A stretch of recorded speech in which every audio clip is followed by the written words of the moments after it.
नमस्कार दोस्तों, स्वागत है आप सभी का एक बार फिर से आपके अपने YouTube चैनल आर के क्लासेज में। आज हम लोग देखेंगे फिजिक्स का एक बहुत ही शानदार क्वेश्चन जो कि है यहाँ पे फुल वेव रेक्टिफायर। दोस्तों देखेंगे पीएन संधि डायोड पूर्ण तरंग दिष्टकारी के रूप में कैसे यूज किया जाता है। दोस्तों यहाँ पे देखिए जो फिजिक्स सेमीकंडक्टर है इसमें इससे रिलेटेड आपके पास दो टॉपिक मिल जाते हैं।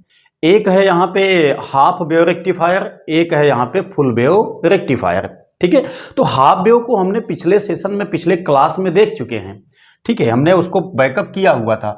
अब दोस्तों यहाँ पे हम देखेंगे फुल वेव रेक्टिफायर कैसे ये डायोड की मदद से बनाया जाता है। तो सबसे पहले आप लोग यहाँ पे समझ लीजिए कि जो आपका ये रेक्टिफायर है इसका यूज क्या होता है। जब हम यूज समझ लेंगे तभी हमें इसको पढ़ने में इंटरेस्ट आता है। देखिए इंटरेस्ट आपको बने ये बहुत अच्छी बात है, क्योंकि आपके बोर्ड एग्जामिनेशन में ये टॉपिक तो मान के चलिए हमेशा पूछा जाता है। इसलिए अगर आप लोगों का इंटरेस्ट बन जाता है तो टॉपिक आपको आसानी से याद हो जाती है। ठीक है, आप अपने बोर्ड एग्जामिनेशन में ऐसे टॉपिक को बहुत आराम से लिख के आओगे, आपको अच्छे खासे नंबर भी मिलेंगे। ठीक, तो यहाँ पे देखिए जो आपका जो रेक्टिफायर होता है मीन्स दिष्टकारी होता है, ये दोस्तों एसी वोल्टेज को डीसी वोल्टेज में बदलता है। वैसे भी हम लोग जानते हैं कि जो आपका जनरल पीएन जंक्शन डायोड होता है उसका काम ही होता है एसी वोल्टेज को डीसी वोल्टेज में बदलना। ठीक है, तो यहाँ पे वो कैसे एसी वोल्टेज को डीसी वोल्टेज में बदलने के लिए कैसे यूज किया जाता है, वही सर्किट आपकी जो होती है वो कहलाती है रेक्टिफायर। ठीक है, तो दो तीन टाइप से इसको डिजाइन किया जाता है, लेकिन आपके यहाँ पे बोर्ड के एग्जामिनेशन में यानी कि इंटर में दो ही टाइप को मिला हुआ है। एक आपका हाफ वेव है, एक आपका फुल वेव है। एक दोस्तों होता है ब्रिज रेक्टिफायर, वो आपको यहाँ पे नहीं पढ़ना है। ठीक, तो कैसे इसकी रचना की जाती है सबसे पहले हम उस पर बातचीत करते हैं, उसके बाद कैसे इसका वर्किंग होता है ठीक उसको हम समझेंगे। सबसे पहले आप लोग देख सकते हैं यहाँ पे हमने लिया हुआ है एक स्टेप अप ट्रांसफार्मर। ये ट्रांसफार्मर आपका जनरल किस्म का नहीं है, थोड़ा से ये डिफिकल्ट टाइप का है, क्योंकि यहाँ पे सेंटर टेप्ड ट्रांसफार्मर का यूज किया गया है। सेंटर टेप का मतलब दोस्तों हमने पढ़ा है कि जो ट्रांसफार्मर होता है उसमें दो इनपुट होता है, दो आउटपुट होता है। ठीक है, इनपुट कुंडली को कहते हैं प्राथमिक कुंडली, प्राथमिक कॉइल्स, और जो आपका सेकेंडरी कॉइल्स होता है मतलब कि आउटपुट वाले को हम कहते हैं सेकेंडरी कॉइल्स। ठीक, तो उसमें भी आपके दो टर्मिनल होते हैं, इनपुट में भी आपके दो टर्मिनल होते हैं। लेकिन यहाँ पे जो इस्तेमाल किया जाता है इसको बनाने के लिए सेंटर टेप्ड ट्रांसफार्मर का इस्तेमाल किया जाता है। इसका मतलब ये हुआ कि बीच में यानी कि जो आउटपुट कुंडली होती है इसके बीच में एक टर्मिनल निकाल दिया जाता है। ठीक है, तो अब ध्यान से समझिए, यहां पे आपका क्या हो गया, प्राथमिक कुंडली है जिसको हमने एसी मेंस से जोड़ा है, यानी कि एसी वोल्टेज से हमने इसको जोड़ दिया है। उसके बाद देखेंगे जो आपकी सेकेंडरी कुंडली है इसमें तीन टर्मिनल आपके हैं। मैंने कहा कि सेंटर टेप ट्रांसफार्मर का यूज इसमें किया जाता है। एक टर्मिनल, दो टर्मिनल, तीन टर्मिनल। तो ध्यान दीजिएगा, टर्मिनल S1 से हमने एक डायोड को जोड़ा है जो कि अग्रदिशिक है, चूंकि ये पिछला वाला सिरा क्या है P है, लास्ट वाला सिरा आपका N है। ठीक है ना, चूंकि यहाँ पे ये आपका पीएन जंक्शन डायोड है। एक हमने यहाँ पे देखिए सिरा S2 से हमने जोड़ दिया है एक डायोड D2 को। अब देखिए यहाँ पे दोनों डायोड जो हैं वो जा करके एक ही पॉइंट पे मिल जाते हैं, यहाँ पे दोनों जाकर के मिल जाते हैं। यहाँ से भी धारा इधर भेजते हैं, यहाँ से भी धारा ये इधर भेजते हैं। हम लोग जानते हैं कि जो पीएन जंक्शन डायोड होता है वह रिवर्स बायस में इस्तेमाल नहीं किया जाता है। ठीक है, चूंकि रिवर्स बायस में ये धारा को ब्लॉक करता है। तो आगे देखिए जो सेंटर टेप्ड सिरा है यहाँ पे हमने यहाँ से एक टर्मिनल निकाल दिया है। अब दोस्तों जो इसके पॉजिटिव वाले हिस्से से आती है धारा, उसके बाद जो यहाँ से जाएगी इन दोनों के बीच में आपका यानी कि यहाँ से भी धारा आएगी, यहाँ से भी हम कह सकते हैं आएगी धारा। अभी हम बताएंगे आएगी कि नहीं आएगी। मान लेते हैं कि आएगी धारा, दोनों धाराएं आकर के यहाँ पे सर्किट को कंप्लीट करती हैं। तो जो हमारा यहाँ पे लोड रेजिस्टेंस इस्तेमाल किया जाता है उसको हम यहाँ पे सेंटर टेप वाले पे, उसके बाद इन दोनों की बाह्यतम कुंडली के सिरे से इसको ला करके हम यहाँ पे जोड़ देते हैं। मतलब ये हुआ, जैसे मान लेते हैं हमको यहाँ पे मोबाइल चार्ज करना है, तो मोबाइल चार्जिंग वाले में हम लोग जानते हैं कि 2 तार तो सभी में होते हैं, तो एक तार यहाँ से आएगा, एक तार आपका यहाँ से आएगा। बात समझ में आ गई। अब देखिए यहाँ पे दोस्तों क्या होता है, कैसे इसकी ऑपरेटिंग सिस्टम होती है उसको आप लोग समझ लीजिए। देखिए हम लोग जानते हैं जो आपकी एसी सप्लाई होती है, अब हम बात करते हैं किसके विषय में, कार्यविधि के विषय में। रचना तो आपने देख लिया, ठीक है, कार्यविधि कैसे होती है उसको आप समझिए। सबसे पहले हम लोग जानते हैं जो एसी वोल्टेज होता है या एसी धारा होती है वो दोस्तों कैसे चलता है, इस टाइप से चलता है, अल्टरनेट, ठीक है ना, मतलब पहले अर्ध चक्र में चलता है, दूसरे अर्ध चक्र में चलता है, तो इस टाइप से आपका एसी वोल्टेज व एसी धारा आपके चलते हैं, ठीक है। अब देखिए इतना चलते हैं, अब हम क्या काम करते हैं, ध्यान से बात को समझिएगा दोस्तों। यहाँ पे आपका जब धारा ये पहले अर्ध चक्र से होके जाएगी तो क्या होगा, ये वाला सिरा आपका धनात्मक हो जाएगा। अभी आपने थोड़ा सा देखा होगा, यहाँ अगर आपको इसमें कन्फ्यूजन है तो हम लोग जानते हैं कि धारा इसमें से आती है, यहाँ पे अन्योन्य प्रेरण की क्रिया से धारा आपकी इसमें शिफ्ट हो जाती है, तो धारा तो यहाँ तक आ ही जाती है इस वाले हिस्से में, मतलब द्वितीयक कुंडली में तो आ जाती है। तो द्वितीयक कुंडली में आने के बाद का प्रोसेस क्या होता है उसको समझिए। जब दोस्तों धारा इसमें आती है, सेकेंडरी वाली कॉइल्स में आ जाती है, तो जब ये प्रथम अर्ध चक्र में धारा जाती है तब क्या होता है, ये वाला सिरा आपका हो जाता है पॉजिटिव, ठीक है।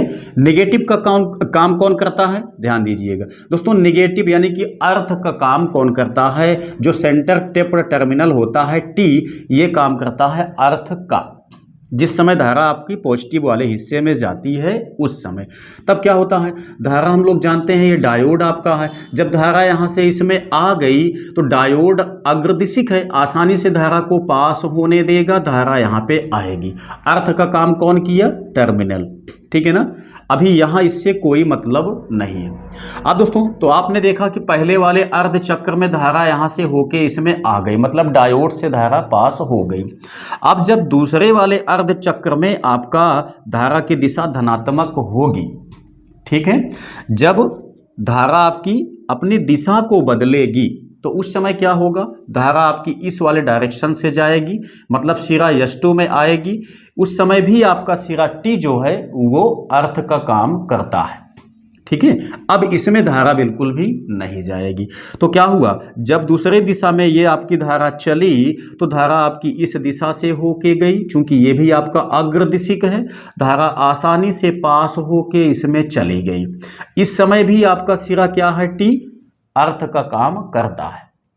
तो हमने देखा कि पहले जब प्रथम अर्ध चक्र में धारा आपकी पॉजिटिव से होकर के जाती है तो भी लोड में आ जाती है, और जब दूसरे अर्ध चक्र से भी होके जाती है तो भी लोड में आ जाती है। मीन्स दोनों अर्ध चक्रों से धारा आसानी से इसमें पास हो जाती है, ठीक है। और दोनों अर्ध चक्रों के टाइम आपका जो सिरा T होता है वो अर्थ का काम करता है। तो इसी हिसाब से ये क्रिया कंटिन्यू चलती रहती है। जब जब आपका ये मतलब कि पॉजिटिव वाले हिस्से में जाएगा तब तब धारा इधर से जाएगी, और जब जब आपका इस वाले हिस्से से जाएगा तब ये वाली धारा जो है, मतलब जब जब इस वाले हिस्से में आपका जाएगी वोल्टेज या धारा, तब तब क्या होगा, इस वाले हिस्से से आपका ये चला जाएगा। तो मीन्स ये वाला हिस्सा भी आपका इसमें इंटर हुआ और ये वाला हिस्सा भी आपका इसमें इंटर हुआ, ठीक है। तो क्या हुआ, ये वाला हिस्सा भी इंटर हो गया, ये वाला हिस्सा भी इंटर हो गया। तो हमारा जो आउटपुट पल्स होता है वह अविरत प्राप्त होता है, कंटिन्यूअस। आप देख सकते हैं ये वाला हिस्सा हमने यहाँ पे लिया हुआ है, ये वाला हिस्सा हमने यहाँ पे लिया हुआ है, फिर से ये वाला हिस्सा हमारा यहाँ पे आ गया और ये वाला हिस्सा हमारा यहाँ पे आ गया, ठीक है। तो कंटिन्यूअस जो आपका आउटपुट पल्स होता है या इसमें जो आपका वोल्टेज प्राप्त होगा वो क्या होगा, कंटिन्यूअस प्राप्त होगा। कहीं से इसमें कट कट के बहने वाला सिस्टम नहीं है। दोनों ही पोजीशन में क्या होगा, टर्मिनल T आपका अर्थिंग का काम करता है। यहाँ पे हमने क्या दिखाया है, ये आपका निवेशी तरंग है दोस्तों, निवेशी तरंग या निवेशी स्पंद कह सकते हैं, पल्स कह सकते हैं, ठीक है, चूंकि इनपुट जो वोल्टेज होगा एसी होगा। इनपुट वोल्टेज एसी होने का मतलब हम लोग जानते हैं अल्टरनेट चलता है, प्रत्यावर्ती होता है। लेकिन जो आपका यहाँ पे डीसी प्राप्त होता है वो डायरेक्ट होता है, वो तो अल्टरनेट बनाता नहीं है, उसमें फ्रीक्वेंसी नहीं बनती है। ठीक है, तो इस तरीके से हमारा जो निर्गत पल्स होता है वो इस टाइप से प्राप्त होता है। निर्गत तरंग आपकी यहाँ पे कंटीन्यूअस प्राप्त होती है। ठीक, तो यही इसका टोटल वर्किंग है। यहाँ पे आपको आपके बोर्ड के एग्जामिनेशन में ये चित्र बनाना पड़ेगा, इसके साथ में आपको इसको भी बनाना पड़ेगा। मैं आपको जोर दे करके इस बात को कहता हूँ कि आप इंटर के क्लास में अपने बोर्ड एग्जामिनेशन में किसी भी टॉपिक को समझाइएगा, जो भी आपसे पूछा जाएगा तो उसमें आप लोग फिगर देने की कोशिश ज़्यादा से ज़्यादा कीजिएगा, क्योंकि फिगर पे ही आपके जो नंबर होते हैं वो ज़्यादा मिलते हैं। वजह ये होती है फिगर बनाने से हर चीज़ यहाँ पे क्लियरफाई हो जाता है, इसीलिए जो एग्जामिनर होता है आपके ज़्यादा अंक को काटने की कोशिश नहीं करता है। ठीक है, तो ये फिगर बनाना है, ये इनपुट पल्स का बनाना है, आउटपुट पल्स का भी बनाना है। ये तो हमने आपको समझाने के लिए इतनी सारी बातों को इसमें बता दिया। तो हमने बताया कि किस तरीके से कंस्ट्रक्शन किया जाता है यहाँ पे हाफ वेव रेक्टिफायर को, और किस तरीके से यहाँ पे इनका आउटपुट पल्स प्राप्त होता है। ठीक है, हाफ वेव नहीं है दोस्तों, ये आपका फुल वेव है जिसे मैंने यहाँ बताया हुआ है। ठीक है ना, फुल वेव का मतलब देखिए फुल तरंग दिष्टकारी। फुल तरंग दिष्टकारी का जो मतलब है वही आपने समझा कि इस वाले हिस्से को भी इन्होंने रेक्टिफाइड कर दिया, इस वाले हिस्से को भी इन्होंने रेक्टिफाइड कर दिया। जैसा आपने देखा था जो हमने पिछला वाला लिया था हाफ वेव रेक्टिफायर, उसमें हमने क्या देखा था कि केवल ये वाला हिस्सा ही, चूंकि सिंगल डायोड था, केवल एक दिशा में डायोड था, ये तो उसमें था नहीं, ये वाला डायोड नहीं था, तो केवल एक दिशा में केवल ये वाली तरंग को ही वह रेक्टिफाइड करता था। तो उसकी जो आउटपुट पल्स बनी हुई थी वो इस टाइप से बनी हुई थी, क्योंकि ये वाला हिस्सा जो था, मतलब ये वाला हिस्सा, ये तो रेक्टिफाइड हुआ ही नहीं था, केवल आपका अग्र हिस्सा ही रेक्टिफाइड हुआ था। तो इस तरीके से इसका संरचना है, बहुत आसानी से आप लोग समझ सकते हैं। यदि इस क्लास को आपने लास्ट तक देखा है तो उम्मीद करते हैं कि आपको बहुत आसानी से ये सारी चीज़ें समझ में आ गई होंगी। तो कैसा लगा वीडियो कमेंट बॉक्स में निश्चित ही हमें कमेंट कीजिएगा अपने विचारों को। साथ ही साथ अगर आप चैनल पर नए आए हैं तो सब्सक्राइब करके हमें सपोर्ट अवश्य कर सकते हैं।